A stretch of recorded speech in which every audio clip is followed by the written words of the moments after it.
Hello guys and welcome back to Legal Edge after college. मैं हूं राज and आज जो है हम एक बहुत इंपॉर्टेंट चीज के बारे में डिस्कशन करने वाले हैं यहाँ पे। तो जैसा कि अगर आप आईबीपीएस एसओ के एस्पिरेंट है तो आपको ऑलरेडी पता होगा कि भाई आपका प्रीलिम्स और मेंस दोनों का जो पेपर पैटर्न है वो ड्रास्टिकली चेंज किया जा चुका है एंड आपके प्रीलिम्स के एग्जामिनेशन में भी लॉ के क्वेश्चंस पूछे जाने वाले हैं।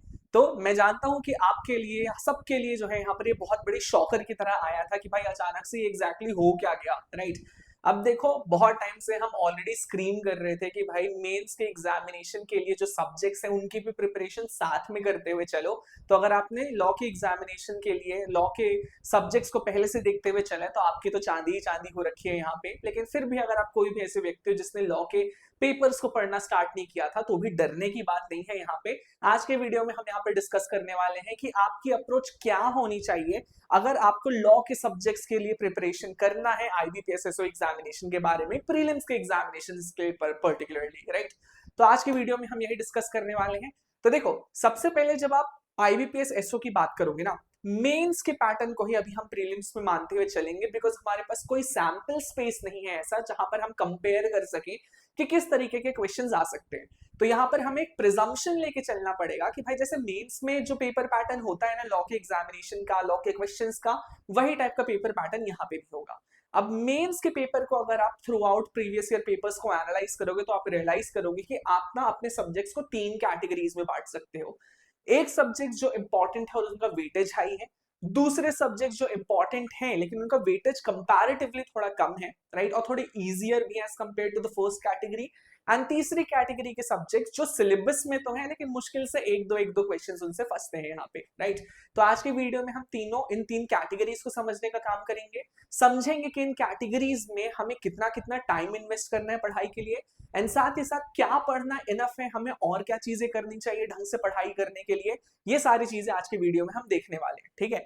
तो देखो सबसे पहले जो मैं कैटेगरी 1 सब्जेक्ट्स की बात कर रहा हूँ उन सब्जेक्ट्स के अंदर क्या क्या चीजें इंक्लूड होंगी वो देख लेते हैं, ठीक है। जो आपके मेजर सब्जेक्ट्स हैं जैसे कि आपका कॉन्स्टिट्यूशन हो गया, बीएनएस हो गया, बीएनएसएसएस हो गया, बीएसए हो गया, सीपीसी हो गया और ज्यूरिस्प्रूडेंस हो गया, right. These are the main subjects. चाहे किसी भी एग्जामिनेशन की बात करो ये सब तो सब्जेक्ट्स मेन होते ही हैं, इन्हें हम कैटेगरी 1 सब्जेक्ट्स मान लेते हैं, राइट। अभी कैटेगरी 1 सब्जेक्ट्स क्योंकि लेंदी है और ये पढ़ने में टाइम लगाते हैं, इनके लिए कहीं ना कहीं हम 12 से लेके 15 दिन तक दे सकते हैं पढ़ाई करने के लिए। अब सिर्फ 12 या 15 दिन क्यों, आप तो बोलोगे मेरे को सर कि जब इतने बड़े बड़े सब्जेक्ट्स हैं 12-15 दिन में कैसे फिनिश करेंगे। तो देखो सिंपल सी बात समझो, प्रीलिम्स आपको 29 अगस्त को स्केड्यूल्ड है, राइट। एक चीज मान के चलो कि आपको अपना पूरा सिलेबस 15 अगस्त तक खत्म कर लेना है ताकि उसके बाद के जो दिन बचे उसमें केवल और केवल आप रिवीजन करो, मॉक्स दो, प्रैक्टिस करो और वीक एरिया पे फोकस करना स्टार्ट करो, राइट। इतना 9-10 दिन का आपको गैप देना पड़ेगा। तो अभी जो यहाँ पर आप प्रिपरेशन स्ट्रैटेजी बनाओगे उसको इस अकॉर्डिंग बनाना है कि भाई 15 अगस्त तक जो है आप अपनी सारी मेजर चीज कवर कर लो। तो कैटेगरी 1 सब्जेक्ट्स के लिए आप जो है 12 से 15 दिन यहाँ पर दे सकते हो, ठीक है। Then coming up to the category 2 subjects. Category 2 subjects में आपके बैंकिंग से रिलेटेड एक्ट इंक्लूड हो जाते हैं, राइट। यानी कि आपका RBI act, banking regulation act, recovery of debts and bankruptcy act हो गया, सारफेजी हो गया, बैंकर्स बुक एविडेंस एक्ट हो गया, ओम्बड्समैन स्कीम हो गया। ओम्बड्समैन स्कीम भी जो है अभी अपडेट हुई है तो उसको भी ध्यान में रख लेना पड़ते वक्त, राइट। इसके अलावा जो आपके अदर फाइनेंशियल लॉज हैं, ठीक है, जैसे आपका एनआईए हो गया, पीएमएलए हो गया, इंडियन कॉन्ट्रैक्ट एक्ट हो गया, कंपनी हो गया, सेबी हो गया, and although not financial but थोड़ा इंपॉर्टेंस रखता है हमारा ट्रांसफर ऑफ प्रॉपर्टी एक्ट हो गया, ठीक है। इन सब चीज को हम कैटेगरी 2 सब्जेक्ट मानते हैं and once we are done with the category 1 subjects हम कैटेगरी 2 सब्जेक्ट्स को पढ़ना स्टार्ट कर देंगे। अब कैटेगरी 2 सब्जेक्ट्स को हमें पढ़ने में कितना टाइम देना है, तो यहाँ पे भी आप जो है 10 से 12 दिन का टाइम दे सकते हो कैटेगरी 2 सब्जेक्ट्स को फिनिश करने के लिए यहाँ पे, राइट। अगेन आप बोलोगे कि सर इनके लिए टाइम कम है, तो भाई इसमें भी मैं सिंपल सी बात बता देता हूँ कि बैंकिंग सब्जेक्ट्स इंपॉर्टेंट है लेकिन बहुत ज्यादा लेंदी नहीं होते हैं, ठीक है। तो इनको जो है आप 5 से 6 दिन में फिनिश कर सकते हो। उसके बाद जितना दिन बचेगा ना ये बाकी के बचे हुए सब्जेक्ट्स के लिए दे देना। एज सच बहुत ज्यादा इंपॉर्टेंट सब्जेक्ट्स नहीं है ये, बैंकिंग वाले तो फिर भी एक्स्ट्रा इंपॉर्टेंट हो जाते हैं बिकॉज बैंकिंग सेक्टर एग्जामिनेशन है, लेकिन ये जो बाकी के सब्जेक्ट्स यहाँ पर बचे हुए हैं ना सच बहुत इंपॉर्टेंट नहीं है। तो बहुत ज्यादा डीप में नहीं पढ़ना है हमें इन सब्जेक्ट्स को, बट स्टिल क्योंकि फाइनेंशियल लॉज इंपॉर्टेंट है इसलिए इन सब्जेक्ट्स को कवर करना इंपॉर्टेंट है, ठीक है। अपार्ट फ्रॉम दैट अब हम लोग आते हैं कैटेगरी 3 सब्जेक्ट्स में जिसमें आपके बाकी सारे बचे हुए सब्जेक्ट्स इंक्लूड हो जाएंगे, राइट। सोगा, partnership, arbitration, specific relief, Indian succession, trust, limitation, registration, stamp, IT, RTI, Consumer Protection Administrative, IPR, iOS, TORS, Labor and important Latin terms and magazines, right? Category 3 subjects के अंदर ये हमारे include होते हैं यहाँ पे, और इनको कवर करना हमारे लिए काफी ज्यादा इंपॉर्टेंट हो जाता है, ठीक है। इंपॉर्टेंट हो जाता है क्योंकि ये सिलेबस में प्रोवाइडेड है, राइट? तो कवर तो आप करोगे ही, लेकिन बहुत ज्यादा डीप में स्टडी नहीं करोगे, राइट? बहुत सुपरफिशियल ऊपर ऊपर से आप इन सारे सब्जेक्ट्स को पढ़ोगे, एंड इन सब्जेक्ट्स पे 8 से 10 दिन से ज्यादा नहीं देना है, राइट? अब देखो तीनों कैटेगरीज के लिए मैंने आपको एक रेंज बताई है। कैटेगरी 1 12 से 15 दिन, कैटेगरी 2 10 से 12 दिन और कैटेगरी 3 8 से 10 दिन, राइट? डिपेंडिंग कि आप किन सब्जेक्ट्स को कितने अच्छे से हैंडल कर सकते हो, उसके अकॉर्डिंग आप अपना कैलिबर के अकॉर्डिंग यहाँ पर सेट कर सकते हो कि भाई हर सब्जेक्ट को कितना टाइम देना है आपको, ठीक है। ये तो हमारी पढ़ाई की बात हो गई। अब क्या पढ़ाई इनफ होने वाली है हमारे लिए? तो देखो सिंपल सी बात समझो, पढ़ाई सिर्फ इनफ नहीं होती, right?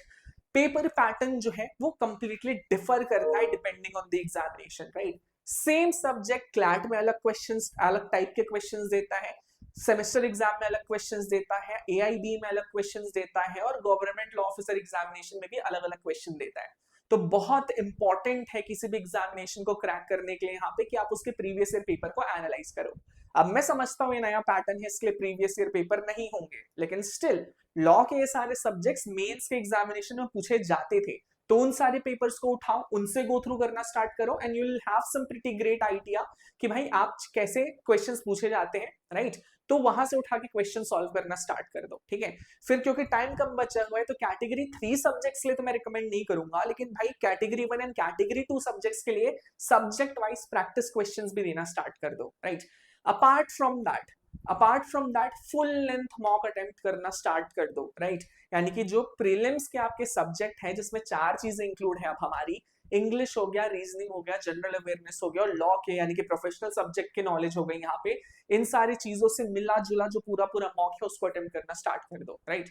Now I totally understand, एक बहुत बड़ी दिक्कत है हमारे सामने बहुत बड़ी वॉल है, इतने सारे सब्जेक्ट्स कैसे कवर करेंगे हम, नोट्स कहाँ से लाएंगे? एप्ट वाले सर कह रहे हैं कि कैटेगरी 3 से सिर्फ इंपॉर्टेंट चीजें कवर करो, तो इंपॉर्टेंट चीजें हैं क्या कैटेगरी 3 से? ये भी बहुत बड़ा क्वेश्चन मार्क हो जाता है। सर कह रहे हो आप कि भाई सब कैटेगरी 1 और 2 के सब्जेक्ट से आप जो है क्वेश्चंस अटेम्प्ट करो, क्वेश्चंस कहाँ से लाए हम लोग, फुल लेंथ मॉक कहाँ से लाए हम लोग? मैं जानता हूँ ये सारी चीजें डिफिकल्टी वाली हो जाती है, right?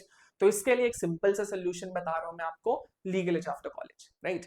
Legal Edge after college जो है आपका वो कॉम्प्रिहेंसिव कोर्सेज तो निकालता ही है, जहां पर हम सारे गवर्नमेंट लॉ ऑफिसर एग्जामिनेशन के लिए प्रिपरेशन कराते हैं साथ में, राइट? यानी कि जो एग्जामिनेशन आ रहा है आप उसके लिए ऑलरेडी प्रिपेयर्ड होंगे, फिर चाहे वो आईबीपीएस हो, सेबी हो, आरबीआई हो, एनआईएसीएल हो, एयरपोर्ट अथॉरिटी हो, एसबीआई हो, या कोई और भी एग्जामिनेशन हो यहाँ पे, राइट?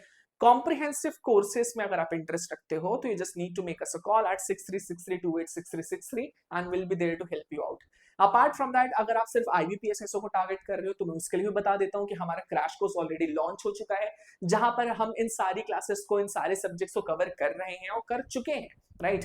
तो यहाँ पर आपको लाइव क्लासेस मिलेंगे, रिकॉर्डेड सेशंस मिलेंगे, स्ट्रैटेजी सेशंस मिलेंगे, प्रैक्टिस शीट मिलेगी सब्जेक्ट वाइज, आपको यहाँ पर एप्ट नोट्स मिलेंगे, वन लाइनर नोट्स भी मिल जाएंगे आपको यहाँ पे, एंड साथ ही साथ फुल लेंथ मॉक मिलेंगे, फिर चाहे वो प्रीलिम्स का हो, फिर चाहे वो मेंस एग्जामिनेशन का हो, राइट? अगेन अगर आप क्रैश कोर्स में भी इंटरेस्टेड हो, एक ही सिंपल सा तरीका है, give us a call at 6363286363 and our team will reach out to you and will be happy to help you, right? Apart from that एक और चीज मैं आपको बता देता हूँ यहाँ पे, अगर आपको नोटिफिकेशन से अपडेटेड रहना है, स्ट्रैटेजीज के बारे में जानना है, ये जो पीपीटी मैंने दी हुई थी इसके लिए आपको एक्सेस चाहिए, कुछ नहीं करना है आपको, बस टेलीग्राम ग्रुप से ज्वाइन कर लेना है, वहां पर से सारी अपडेट आपको मिलती रहेंगी, राइट? और in general if you want to connect with the community of like minded people, you can just go through our telegram channel, our instagram channel as well as our youtube channel, and अगर कहीं पे strategy में फंस रहे हो, examination में कहीं दिक्कत आ रही है या कोर्स के बारे में इंक्वायर करना है, तो हमारा सदाबहार नंबर तो है ही, that is 6363286363। you are feel free to contact us out, okay? and apart from that, अगर किसी भी टॉपिक में फंस रहे हो, लगता है कि इसमें हेल्प आउट चाहिए आपको, लगता है कोई ऐसा टॉपिक है जिसके बारे में आपको वीडियो चाहिए समझने के लिए, do let us know in the comments and we'll bring a YouTube video on that as well. So अभी के लिए bye bye, take care and let us know how we can help you.